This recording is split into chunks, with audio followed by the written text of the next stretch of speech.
മനോരമ ചാനലിൽ എന്റെ വീഡിയോയിൽ ഇന്റർവ്യൂകൾ പറയുന്നത് ഇടയ്ക്ക് 4 മാസത്തോളം എനിക്ക് വീഡിയോ ചെയ്യാൻ പറ്റില്ല. ഈ 4 മാസം അവളെ എവിടെ പോയി? ഈ 4 മാസം അവള് വിശേഷമായത് കളഞ്ഞിട്ട് വീട്ടില് റെസ്റ്റ് എടുത്തിട്ട് കിടക്കണവള്. ഭർത്താവ് മരിച്ച ഒരു പെണ്ണിന് എവിടെന്നാ വിശേഷമാകുക താത്ത? ദിവ്യ ഗർഭോ? ഇപ്പൊ എത്ര ഹായ് ഫ്രണ്ട്സ്, അസ്സലാമു അലൈക്കും. എല്ലാവർക്കും പുതിയൊരു വീഡിയോയിലോട്ട് സ്വാഗതം. അപ്പോൾ നിങ്ങളിത് ഇപ്പോൾ ഫസ്റ്റ് ഇങ്ങനെ കേൾക്കുമ്പോൾ എന്തായാലും നിങ്ങൾക്ക് മനസ്സിലാവില്ല. അപ്പോൾ ഇത് ഷാജിയുടെ എന്താ പറയുക, വേറൊരു മുഖം കൂടി പൊളിഞ്ഞ് വീണിരിക്കുകയാണ്. എന്താ പറയുക, പൊയ്മുഖം. ഇതിന് പൊയ്മുഖം എന്ന് തന്നെ പറയണം. ഞാൻ ഷാജി ഏറ്റവും ഇഷ്ടപ്പെടുന്ന ഒരു വ്യക്തിയായിരുന്നു. ഞാൻ ആ ഫസ്റ്റ് ഒരു വീഡിയോ പുള്ളിക്കാരി സപ്പോർട്ട് ചെയ്ത് ഒന്നല്ല നേരത്തെയും വീഡിയോ ചെയ്തിട്ടുണ്ട്. ആ സമയത്ത് ആ സപ്പോർട്ട് ചെയ്ത് സമയത്തൊക്കെ എനിക്ക് ഭയങ്കര ഇഷ്ടമുള്ള ഒരു ഇതായിരുന്നു. അതുപോലെ തന്നെ ഇപ്പോൾ ഈ ഒരാഴ്ച മുന്നേ കൂടെ ഞാൻ പുള്ളിക്കാരി സപ്പോർട്ട് ചെയ്തിട്ട് ഇട്ടിട്ടുണ്ടായിരുന്നു. അതിൽ ഒരുപാട് കമൻസ് വന്നു. ഇങ്ങനെ ഒരുപാട് കമൻസ് വന്നപ്പോഴും ഞാനത് അത്രയ്ക്ക് കാര്യമാക്കിയില്ല. അത് അവളെ ഇഷ്ടമില്ലാത്തത് കൊണ്ടായിരിക്കും ഇങ്ങനെയൊക്കെ പറയുന്നത്. എന്തായാലും നമ്മൾ വീഡിയോ ചെയ്യുമ്പോൾ നെഗറ്റീവ്സ് വരാറുണ്ടല്ലോ, അതുകൊണ്ടായിരിക്കും അങ്ങനെ വരുന്നതെന്നാണ് കേട്ടോ ഞാൻ കരുതിയത്.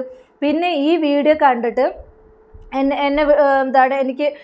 എനിക്ക് വേണ്ടപ്പെട്ട ഒരാൾ എന്നെ വിളിച്ചിട്ടുണ്ടായിരുന്നു. അവളും ഇങ്ങനെ പറഞ്ഞു, ഈ സത്യങ്ങളൊക്കെ പറഞ്ഞു. അപ്പോൾ എനിക്കിങ്ങനെ ഒരു ഇത് വന്നു. പെട്ടെന്ന് അത് കേട്ടപ്പോൾ ഷോക്കായി. അവൾക്കും വേണ്ടപ്പെട്ട ഒരാളാണ്. അപ്പോൾ അത് കേട്ടപ്പോൾ ഷോക്ക്. ഞാൻ പക്ഷേ അത് അന്ന് പ്രതികരിക്കാനോ ഒന്നിനും നിന്നില്ല. ഞാനത് അങ്ങനെ വെച്ചു. പിന്നെ എനിക്കൊരു എക്സ്ക്ലൂസീവ് ന്യൂസ് കിട്ടിയിട്ടുണ്ട് ഷാജിദയെക്കുറിച്ച്.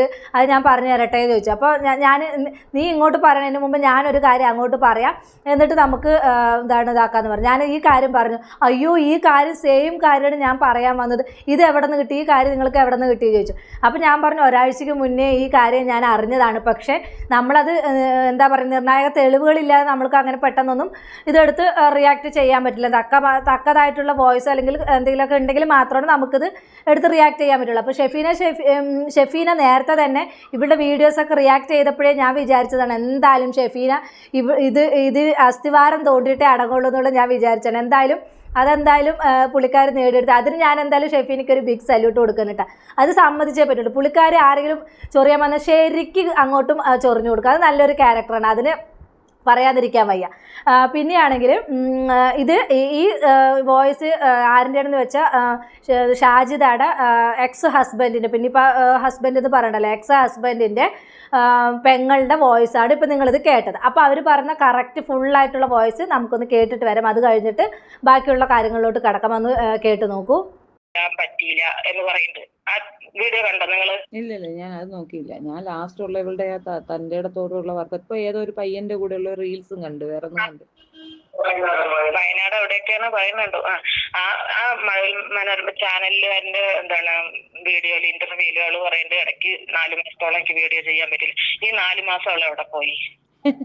ഈ 4 മാസം അവള് വിശേഷമായത് കളഞ്ഞിട്ട് വീട്ടില് റെസ്റ്റ് എടുത്തിട്ട് കിടക്കണവള്. ഭർത്താവ് മരിച്ച ഒരു പെണ്ണിന് എവിടെന്നാ വിശേഷമാകുക താത്ത? ദിവ്യ ഗർഭോ? ഇപ്പൊ എത്ര നാളായി പുള്ളി മരിച്ചിട്ട്? 1 വർഷമായിട്ടുള്ളൂ. ഇവള് വിശേഷമായിട്ട് കളഞ്ഞിട്ട് 2-3 മാസമായിട്ടുള്ളൂ. അതിന് ശേഷം 6 മാസം കഴിഞ്ഞിട്ടാണ് അവൾക്ക് വിശേഷമായിരിക്കുന്നത്. ഭർത്താവ് മരിച്ചിട്ട് 6 മാസം കഴിഞ്ഞിട്ട് അവൾക്ക് വിശേഷമായി. അവള് ആത്മഹത്യക്ക് ശ്രമിച്ച്. അപ്പോൾ ഇവിടെ നേരത്തെയുള്ള വീഡിയോസിലൊക്കെ എന്താ പറഞ്ഞിട്ടുണ്ടായിരുന്നത്, എൻ്റെ ഭർത്താവിൻ്റെ വീട്ടുകാർ കാരണമാണ് എൻ്റെ ഭർത്താവ് തൂങ്ങി മരിച്ചതെന്ന്. അപ്പോൾ ഇപ്പോൾ എന്തായാലും നിങ്ങൾക്ക് കാര്യം ഏകദേശം വ്യക്തമായെന്ന് വിചാരിക്കുന്നു. ഈ ഭർത്താവ് മരിച്ചിട്ട് 1 വർഷം ആകുന്നേ ഉള്ളൂ. 1 വർഷം ആകുന്നതിന് മുമ്പേ 6 മാസം മുന്നേ ഞാനും ശ്രദ്ധിച്ചാണ് അത് കേട്ടോ. എന്താ പറയുക, കുറച്ച് 4 മാസത്തോളം വീഡിയോസ് ഒന്നും ഇട്ടിട്ടുണ്ടായിരുന്നില്ല. അതുപോലെ തന്നെ ഇട്ട വീഡിയോസ് മൊത്തം ഡിലീറ്റ് ചെയ്തിട്ടുണ്ടായിരുന്നു. ഇതിൽ യൂട്യൂബിലിട്ട വീഡിയോസ് മൊത്തം ഡിലീറ്റ് ചെയ്തിട്ടുണ്ടായിരുന്നു. അത് കഴിഞ്ഞിട്ട് പിന്നെ 4 മാസം കഴിഞ്ഞതിന് ശേഷമാണ് പുള്ളിക്കാർ പുതിയ വീഡിയോസൊക്കെ ആയിട്ട് വന്നത്. എനിക്ക് കുറച്ച് പ്രശ്നങ്ങളൊക്കെ ഉണ്ടായിരുന്നു, കുറച്ച് കാര്യങ്ങളൊക്കെ ഉണ്ടായിരുന്നു. അതുകൊണ്ടാണ് ഞാൻ വീഡിയോസൊക്കെ ഡിലീറ്റ് ആക്കിയത്. അപ്പോൾ പുതിയതായിട്ട് ഞാൻ വീഡിയോസുകൾ ഇട്ട് തുടങ്ങുന്നുണ്ട്, എല്ലാവരും സപ്പോർട്ട് ചെയ്യണം എന്നൊക്കെ പറഞ്ഞിട്ട് വന്നിട്ടുണ്ടായിരുന്നു. അപ്പോൾ ഇപ്പോൾ ഇതൊക്കെ എടുത്ത് നോക്കുന്ന സമയത്ത് ഇവർ പറഞ്ഞതുപോലെ തന്നെ 4 മാസം അവൾ എന്താ പറയുക, അബോർഷൻ്റെ ഇതിന് വേണ്ടിയിട്ട് അങ്ങനെ വീഡിയോസ് ഒന്നും ഇടാൻ പറ്റാത്തത് കൊണ്ട് അങ്ങനെ കിടന്നാണ്. എന്തായാലും ഇതിനൊക്കെ പറയും, ഇവളൊക്കെ ഒരു എന്താ പറയുക, ഇവള് കാരണമാണ് ആ ഭർത്താവ് മരിച്ചതെന്ന് തന്നെയാണ് ഇപ്പോഴും ശരിക്ക് സത്യമായിക്കൊണ്ടിരിക്കുന്നത്. ഇവളത് പറയിപ്പിക്കുകയാണ്. എന്താ പറയുക, കാലം എല്ലാം തെളിയിക്കുമെന്ന് പറയില്ല, അതുപോലെയാണ് ഇവളുടെ ഈ ഒരു പ്രവൃത്തി കൊണ്ടതാണ്. ഇവള് അഹങ്കരിച്ചു, വെല്ലുവിളിച്ചു. ഇപ്പം എന്തായി, ആരുടെ ഭാഗത്താണ് ഭാഗത്താണ് ശരി, ആരുടെ ഭാഗത്താണ് തെറ്റെന്നുള്ളത് ഇപ്പം മനസ്സിലായല്ലോ ഷാജിദ അതാണ്, ഒരിക്കലും ഒരു പെണ്ണ് ഒരുപാട് അഹങ്കരിക്കരുത്. അഹങ്കാരം എന്താ പറയുക, അഹങ്കാരം നാശത്തിൽ ചെന്ന് അവസാനിക്കുള്ളൂ പറയില്ലേ.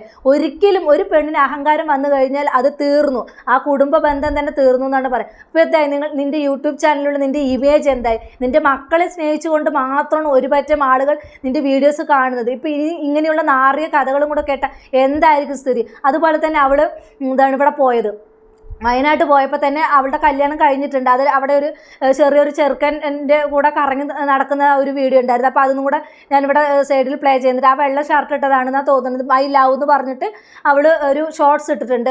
യൂട്യൂബിൽ എടുത്ത് നോക്കിയാൽ മനസ്സിലാവും, അവളുടെ ഇതിൽ എടുത്ത് നോക്കിയാൽ മനസ്സിലാവും. അത് ഞാൻ ഇവിടെ പ്ലേയും ചെയ്യുന്നുണ്ട്. അപ്പോൾ അതിലും ഐ ലവ് എന്നാണ് എടുത്തിട്ടേക്കുന്നത്. അതുപോലെ തന്നെ ഇവർ കിടന്ന ഭയങ്കര കറങ്ങലും ഇതൊക്കെയാണ്. അപ്പോൾ അന്നേരം ആൾക്കാർ ചോദിച്ചിട്ടുണ്ടായിരുന്നു, നിനക്ക് നാണമില്ല ഇത്രയും ആണുങ്ങളുടെ കൂടെ നിനക്ക് ഒറ്റയ്ക്ക് പോകാൻ എന്ന് ചോദിച്ചിട്ടുണ്ടായിരുന്നു.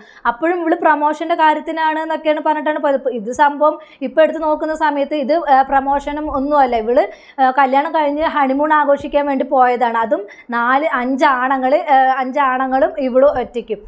എന്ത് തന്നെയാണെങ്കിലും ഭയങ്കര മനക്കട്ടിയാണ്, ഭയങ്കര തൊലിക്കട്ടിയാണ് എൻ്റെ ഷാജിദ. ഞാൻ ഇത്രത്തോളം ഞാൻ തന്നെ വിചാരിച്ചില്ല. നിനക്കെതിരെ ഇങ്ങനെയുള്ള കമൻസുകളൊക്കെ കണ്ടപ്പോൾ പാവം അവൾക്ക് എന്താണ് ഇങ്ങനെയൊക്കെ കഷ്ടപ്പെട്ട് ഈ 5 നമ്മൾക്ക് 2 മക്കൾ അല്ലെങ്കിൽ 3 മക്കളെ വളർത്താൻ നമ്മൾ എന്തെല്ലാം കഷ്ടപ്പാടുപെടുന്നു. അപ്പോൾ ഈ 5 മക്കളെയും വെച്ച് ഈ ഭർത്താവില്ലാത്ത സ്ത്രീ എങ്ങനെയൊക്കെ ഇതാവണം എന്നുള്ള ഒരു പെണ്ണെന്നുള്ള നിലയ്ക്ക് എനിക്ക് അങ്ങനെയാണ് തോന്നിയത്. ഇപ്പം നിങ്ങൾ കണ്ടില്ല ഇതിലൊക്കെ ആ ഒരു വെള്ള ഷർട്ട് ഇട്ട് അവൻ്റെ കൂടെയാണ് ഇരിക്കുന്നത്. അപ്പോൾ എനിക്ക് ആ ഒരു ഇത് എടുത്ത് നോക്കുന്ന സമയത്ത് ഇപ്പോൾ എന്താ പറയുക, അവളുടെ അത്രയും പ്രായം പോലും ഇല്ല എന്നാണ് അവനക്ക് തോന്നുന്നത്. അതൊരു ചെറിയ ചെറുക്കനായിട്ടാണ് എനിക്ക് തോന്നുന്നത്. അപ്പോൾ എന്താ പറയുക, ഇത് ഭയങ്കര ഇതാണ്. മൈലാവ് ഇപ്പോൾ ആങ്ങളെയോ അല്ലെങ്കിൽ വേറെ ആരെങ്കിലും ആണെങ്കിലും മൈലാവ് എന്ന് പറഞ്ഞിട്ട് എന്തായാലും ഷോർട്സ് ഇടില്ലല്ലോ. അപ്പോൾ അവൻ്റെ കൂടെ കെട്ടിപ്പിടിച്ചിരുന്നിട്ട് ഫോൺ കാണുന്ന ആ ഒരു ഇതൊക്കെ ഉണ്ട്. അതൊക്കെ ഞാൻ ഇവിടെ പ്ലേ ചെയ്യുന്നുണ്ട്, നിങ്ങൾക്ക് കണ്ടാൽ മനസ്സിലാവും.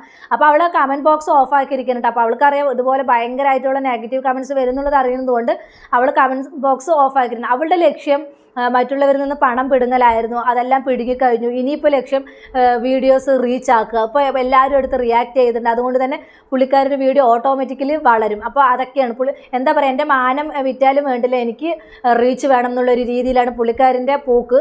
ഈ പോക്ക് ഷാജിദ നിനക്ക് നാശത്തിലായിരിക്കും, അത് എഴുതി വെച്ചോ. എന്ത് തന്നെയാണെങ്കിലും നിൻ്റെ ഈ പോക്ക്, ഈ 5 മക്കളെയും വെച്ചിട്ട് നിൻ്റെ ഈ പോക്ക് നാശത്തിലായിരിക്കും. അവളുടെ അനിയത്തിമാരും അനിയത്തിയും അനിയത്തിമാരോ ഇവർ 3 മക്കളാണ്, 3 പെണ്ണന്താണ്. ഇവർ തമ്മിലൊന്നും സഹകരണം ഒന്നുമില്ലാന്ന് പറയും. ഇവളും നേരത്തെ വീഡിയോസിലൊക്കെ എൻ്റെ ഉമ്മമാർക്കും അനിയത്തിമാർക്കൊക്കെ കുശുമ്പാണ്, എനിക്ക് 5 മക്കളുള്ളതിന് അങ്ങനെ എങ്ങനെയെന്നൊക്കെ പറഞ്ഞിട്ട് ഇവള് ഇങ്ങനെ കുറ്റം പറഞ്ഞതൊക്കെ കണ്ടിട്ടുണ്ടായിരുന്നു. പക്ഷേ അപ്പോഴൊക്കെ ഇവളെയാണ് വിശ്വസിച്ചത്. അത്രയ്ക്ക് മാത്രം ഇത്രയും ഇതുണ്ടായിട്ടും ആ മോളെ അവർ നോക്കുന്നില്ലല്ലോ എന്നൊക്കെ ഒരു വിഷമം ഉണ്ടായിരുന്നു. പക്ഷേ ഇവളുടെ ഈ സത്യാവസ്ഥയും കാര്യങ്ങളൊക്കെ അറിഞ്ഞപ്പോൾ ഇവളുടെ അടുത്ത് ശരിക്കും പറഞ്ഞ അറപ്പും വെറുപ്പുമാണ് തോന്നുന്നത്. ഇപ്പോൾ ഷെഫീന പറഞ്ഞ പോലെ തന്നെ 5 മക്കളെ പ്രസവിക്കുക, എപ്പോഴും ഇങ്ങനെ പ്രസവം ഇപ്പോൾ എന്താണ് ഇപ്പോൾ 5ാമത്തെ അബോർഷൻ ചെയ്തു. ഇതൊക്കെ ഹെൽത്ത് ഇഷ്യൂസ് ആവില്ല. ഈ 32 വയസ്സാകുമ്പോഴേക്കും ഇങ്ങനെയുള്ള തുടരെയുള്ള പ്രസവം കൊണ്ട് നിനക്ക് തന്നെയല്ലേ അത് ദോഷം ചെയ്യുക. ഇതൊന്നും ചിന്തിക്കുന്നില്ലല്ലോ. ഭർത്താവ് മരിച്ച് 1 വർഷം ആകാത്ത മുന്നേ മറ്റുള്ളവരുത്തൻ്റെ കൂടെ പോയി വ്യഭിചരിച്ച് അതിൽ ഗർഭം ധരിച്ച് അത് അബോർഷൻ ചെയ്യും. ഇതൊക്കെ നിനക്ക് എന്നിട്ട് പിന്നെ ഒരു രസം വേറെ ഒന്നുമല്ല. ഇപ്പോൾ ഈ മാസം തന്നെ എന്താണ് ഫസ്റ്റ് 6-ാം തീയതി 3-ാം തീയതി ആയിട്ടാണ് തോന്നുന്നു എന്താണ് അവളുടെ നേരത്തെയുള്ള ഭർത്താവിനെ വെച്ചിട്ട് നിങ്ങളില്ലാത്ത ലോകം നശിച്ചതാണ്, ഈ ലോകം മക്കളില്ലെങ്കിൽ ഞാനും വന്നേനെ നിങ്ങളുടെ കൂടെ. ഇതൊക്കെ ആരെ കാണിക്കാനാണ് എൻ്റെ ഷാജിദ? ഇതൊക്കെ നീ തന്നെ ഒന്ന് ചിന്തിച്ച് നോക്കി. ഇത് കുറച്ച് കൂടുതലാണ്. ഇങ്ങനെ ചെയ്യുന്നതൊക്കെ നിനക്ക് തന്നെ ഒരു ഇത് തോന്നുന്നില്ല? നിൻ്റെ ഭർത്താവിനെ കൊന്നു തിന്നിട്ട് നിനക്ക് തന്നെ ഇതിനോട് എന്താ പറയുക, ഒരു എന്താണ് വിഷമം ഒരു ഇതും തോന്നുന്നില്ല? നിനക്ക് എങ്ങനെയാണ് അവൻ്റെ മക്കളെ, ആ 5 മക്കളെ കാണുമ്പോൾ ഇങ്ങനെയുള്ള വൃത്തികേടും ഇങ്ങനെയുള്ള കാര്യങ്ങളൊക്കെ ചെയ്യാൻ തോന്നുന്നു? നീ എന്തെല്ലാമാണ് ഷാജിദ വന്ന് വെല്ലുവിളിച്ചത്? നിന്റെ വെല്ലുവിളി കണ്ടപ്പോൾ ആ പാവം മസ്റൂറാനെ പോലും നീ വെല്ലുവിളിച്ചു. അവൾ ഇറന്നാണ് ജീവിക്കുന്നത്. അവൾ ഇറന്ന് ജീവിക്കുകയാണെങ്കിലും അതിനൊരു അന്തസ്സുണ്ട്. അവൾ അതിൻ്റേതായിട്ടുള്ള ആ 3 മക്കളെ നോക്കി അന്തസ്സോടുകൂടിയാണ് അവൾ ജീവിക്കുന്നത്. അല്ലാതെ നിന്നെപ്പോലെ വ്യഭിചരിച്ചല്ല അവൾ ജീവിക്കുന്നത്. മനസ്സിലായോ? എന്ത് തന്നെയാണെങ്കിലും നീ ചെയ്തത് കുറച്ച് കൂടുതൽ തന്നെയാണ്. ഇത് ആരും പൊറുക്കില്ല. ഇത് എന്താണ്, ഇപ്പോൾ മരിച്ചുപോയ നിൻ്റെ ഭർത്താവ് തന്നെ നിന്നെ എങ്ങനെയെല്ലാം ശപിക്കുന്നുണ്ടാവും. അയാൾ ആത്മഹത്യ ചെയ്തതാണെങ്കിലും അതിൻ്റെ ശിക്ഷ കൂടെ നിനക്കാണ് ലഭിക്കുക. നീ കാരണമായിരിക്കും അയാൾ ആത്മഹത്യ ചെയ്തിട്ടുണ്ടാകുക. അപ്പോൾ എന്ത് തന്നെയെങ്കിലും അവർ പറയണ കുറച്ച് വോയിസും കൂടെ നമുക്കൊന്ന് കേട്ടിട്ട് വരാം. ഒന്ന് കേട്ട് നോക്കൂ. ഞാൻ ഓർത്തു നിങ്ങൾ എന്താ മിണ്ടാതിരിക്കുന്നത്, നിങ്ങൾക്ക് സംസാരിക്കാനുണ്ടാവുമല്ലോ, എന്താ നിങ്ങൾ ഇത്രയും മോശം പറഞ്ഞിട്ടും നിങ്ങൾ മിണ്ടാതിരിക്കുന്നത് എന്താന്ന് എൻ്റെ ഡൗട്ട് ഉണ്ടായിരുന്നു. മിണ്ടാണ്ടിരിക്കുന്നത് ഞങ്ങൾ എല്ലാരും കൂടി ഡിസ്കസ് ചെയ്തു. അപ്പൊ എന്റെ വലിയ ഞങ്ങളെയൊക്കെ പറഞ്ഞത് അവര് ചെറിയ മക്കളല്ലേ, അവർക്ക് അറിയില്ല ഇങ്ങനെ മോശക്കാരിയാണെന്ന് പറഞ്ഞു കഴിഞ്ഞാൽ ആ മക്കൾക്ക് അത് പിന്നീട് വെളിയിൽ ഇറങ്ങി നടത്താൻ ഭയങ്കര ബുദ്ധിമുട്ടായിരിക്കും. എങ്ങനെ ജീവിച്ചോട്ടെ, കുട്ടികളെ തന്നെ മനസ്സിലാക്കും, നമ്മൾ പറയണ്ട എന്നുള്ള രീതിയിലാണ് ഞങ്ങൾ മിണ്ടാണ്ടിരുന്നത്. പിന്നെ ഈ പറയുമ്പോ ഇതിൽ അവൾ ഇതുവരെ പറഞ്ഞതിൽ ഒരു പോയിന്റ് പോലും സത്യമില്ല. കുടുംബക്കാരെ പറ്റി പറഞ്ഞല്ലേ, അതെനിക്കും തോന്നി. കുടുംബക്കാരനെ പറ്റി പറഞ്ഞതും അവള് പറയുന്ന കാര്യങ്ങളും ഏത് സത്യല്ല. അവൾ തനിപ്പഴയാണ്. അവനുള്ളുമ്പോഴേ താത്ത, നിങ്ങൾ മുസ്ലിംസ് അല്ലേ? അതെ അതെ മുസ്ലിം. അവനുള്ളുമ്പോ തന്നെയാണ് അവള് പല ആണുങ്ങളായിട്ടും ഉള്ളത് കൊണ്ടാണ് അവനത് ചെയ്തിരിക്കുന്നത്. നിങ്ങൾക്ക് എല്ലാവർക്കും അറിയാം അങ്ങനെ എന്ത് സംഭവങ്ങളുണ്ട്, അവളുടെ പോക്ക് ശരിയില്ല, അവളുടെ നിലപാട് ശരിയില്ല എന്നുള്ളത് ഞങ്ങൾക്ക് മനസ്സിലായി. ഞങ്ങൾ അവനെ കൊണ്ട് സൂചിപ്പിച്ചു. പോണ്ട് ഇന്നവിടെ വേണ്ടാത്ത ഒരു സ്ഥലത്ത് വെച്ച് നിന്റെ ഭാര്യനെ കണ്ടു, അവിടെ കണ്ടു, ഇവിടെ കണ്ടു എന്ന് എല്ലാവരും പറയുന്നു. അവൻ വിശ്വസിച്ചില്ല. അവൻ പറഞ്ഞാൽ അവനൊരു പാവമാണ്, അവൻ കെട്ടിയവളുടെ അങ്ങോട്ട് അമിതമായി സ്നേഹിച്ചു, അങ്ങനെ മക്കള് പറഞ്ഞ ജീവനാണ്, അങ്ങനെ ഒരുപാട് ഇങ്ങനെ സ്നേഹിച്ചു. ആര് പറഞ്ഞാലും അവനോട് എടുക്കണില്ല, സ്വീകരിക്കുന്നില്ല. അങ്ങനെ ഇരിക്കുമ്പോ അവന്റെ കൂട്ടുകാരന്മാരും എല്ലാരും പറയാൻ തുടങ്ങി. ലാസ്റ്റ് അവൾക്ക് എല്ലാവരും ഇങ്ങനെ പറയുമ്പോ അതിൽ എന്തെങ്കിലും കാര്യം ഉണ്ടാവുമല്ലോ എന്ന് അവൻ ഒരു ദിവസം ഒരിക്കൽ ചിന്തിച്ചു. അതിന്റെ ഇടയില് ഇവന്റെ മൂത്ത മകൻ തന്നെ ഇപ്പൊ അങ്ങനെയാണ്, ഉമ്മാക്ക് രാത്രി നേരത്തെ കോള് വരെ നമ്മ രാത്രി ഞാൻ നല്ല അടിയടിക്ക് അത്ര പറഞ്ഞു കൊടുക്കണ്ട പറഞ്ഞത്. അങ്ങനെ വലിയ മകൻ ഓരോ വീഡിയോയിൽ ഇങ്ങനെ ഭൂമിയായിട്ട് മിണ്ടാണ്ടിരിക്കുമല്ലോ, അവനക്ക് സത്യങ്ങൾ അറിയാതാ, അവനക്ക് എല്ലാ സത്യം അറിയാം. അതുകൊണ്ടാ കുഞ്ഞ് സൈലന്റ് ആയിരിക്കുന്നത്.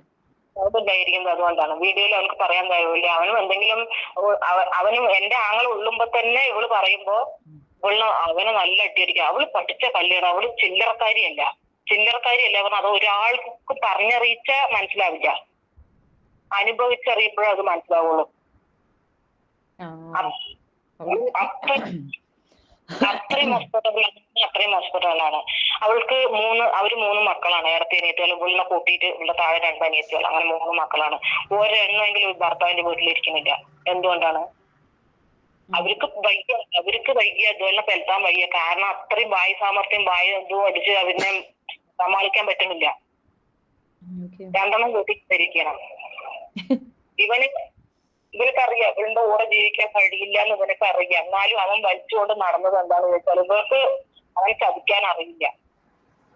ഇവൻ നല്ല സ്നേഹമുള്ളവനായിരുന്നു, ചതിക്കാൻ അറിയില്ല. എല്ലാരും പറഞ്ഞിട്ടും വിശ്വസിക്കാണ്ട് ലാസ്റ്റ് ഓരോ ഭാഗത്ത് വെച്ച് ഇങ്ങനെ കാണുന്നുണ്ട്. അപ്പൊ ഒരു ഭാഗത്ത് വെച്ച് പിടിച്ചതിന് ശേഷമാണ് ഇവനത് ചെയ്തിരിക്കുന്നത്.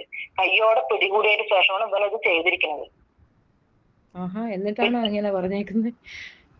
അവളുടെ ഒന്നും വിശ്വസിക്കണ്ട, ആരും വിശ്വസിക്കണ്ട. ഇനി ഞങ്ങൾക്ക് ഇപ്പൊ എന്താ എനിക്ക് പേടി ചോദിച്ചാല്, ഇനിയിപ്പോ ഓരോരോ ചെക്കന്മാര് പറഞ്ഞതാണ് ഭർത്താവിന്റെ വീട്ടുകാർ എന്നെ നോക്കിയില്ല, ഭർത്താവ് മരിച്ചന്ന് അവിടെ ചേട്ടന്റെ വീട്ടിൽ കൊണ്ടുവന്ന് വെച്ചു, മയ്യത്ത് കൊണ്ടുവച്ചു. അന്ന് തന്നെ ഞങ്ങൾ ഇറങ്ങി എന്നൊക്കെ ഭയങ്കര വിഷമത്തോടുകൂടി ഭയങ്കര ആയിട്ട് പറഞ്ഞതാണ്, വലിയ ഇതിൽ പറഞ്ഞതാണ്. അപ്പോൾ ഇപ്പോൾ അയാളുടെ പെങ്ങൾ തന്നെയാണ് ഇപ്പോൾ രംഗത്ത് വന്നിട്ട് ഈ കാര്യങ്ങളൊക്കെ പറഞ്ഞിരിക്കുന്നത്. അവർക്ക് മീഡിയയ്ക്ക് മുമ്പിൽ വരാൻ പറഞ്ഞാൽ അവർ മക്കളെ ഓർത്തിട്ട് അവർ വരാതിരുന്നതാണ് ഇത്രയും കാലം. ഇപ്പോൾ എന്തായാലും മീഡിയയ്ക്ക് മുന്നിൽ അവരെല്ലാവരും കൂടെ ആലോചിച്ച് മീഡിയയ്ക്ക് മുന്നിൽ വന്ന് സംസാരിക്കുമെന്ന് തന്നെയാണ് പറയുന്നത്. എന്തായാലും നമുക്ക് അത് ഇനിയും ഒരുപാട് സത്യങ്ങൾ പുറത്ത് വരണം. ഇവളുടെ പൊയ് മുഖം അഴിഞ്ഞു വീഴണം. ആരെയും പറ്റിച്ച് ഇനി ഇവൾ ഒരിക്കലും ജീവിക്കരുത്. എന്താ പറയുക, ഈ മക്കളുടെ പേരും വെച്ച് ഈ ഭർത്താവിൻ്റെ ഇതും വെച്ച് നാണമില്ല ഷാജിദ, നിനക്ക് നാണമില്ല. എങ്ങനെയും നിനക്ക് ഇത് തിന്നണോ? ആ മഷൂറ പറയുന്നത് കേട്ട് പച്ച ഇറച്ചി തിന്നുന്നവളാണെന്ന്. സത്യമാണ്, അതിൽ 100% സത്യമാണ്. നീ എന്താണ് ഇപ്പോൾ അവർ തന്നെ പറയണ കണ്ടില്ല, നീ പിഴയാണ്, നിൻ്റെ ഇത് കണ്ടുപിടിച്ച് നിന്നെ അത്രയ്ക്ക് മാത്രം സ്നേഹിച്ചൊരു ഭർത്താവായിരുന്നു, നിന്നെ ആത്മാർത്ഥമായിട്ട് സ്നേഹിച്ചൊരു ഭർത്താവായിരുന്നു. ആ ഭർത്താവിനെയാണ് നീ ഇങ്ങനെ വഞ്ചിച്ചത്.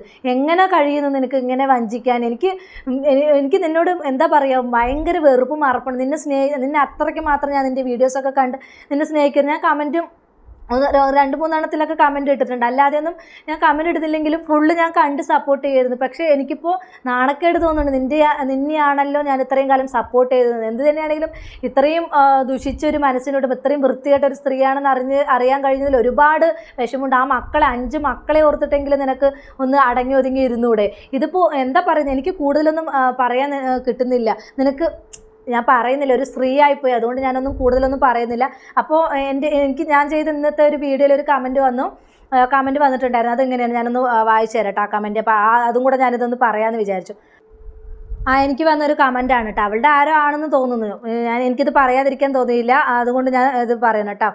റംലത്ത് VP 2268 എന്നാണ്. എന്തോ ഐഡിയ എന്തോ ആണ്. വല്ല പണിയും എടുത്ത് ജീവിച്ചൂടെ പെണ്ണെ, ഒരാളെ കുറ്റം പറഞ്ഞ് പരദൂഷണം പറഞ്ഞ് സമയം കളയണം. ആ പെണ്ണും മക്കളും മനസ്സമാധാനത്തിൽ കഴിഞ്ഞോട്ടെ, നീ നിൻ്റെ പാട്ടിൽ പോ പെണ്ണേന്ന്.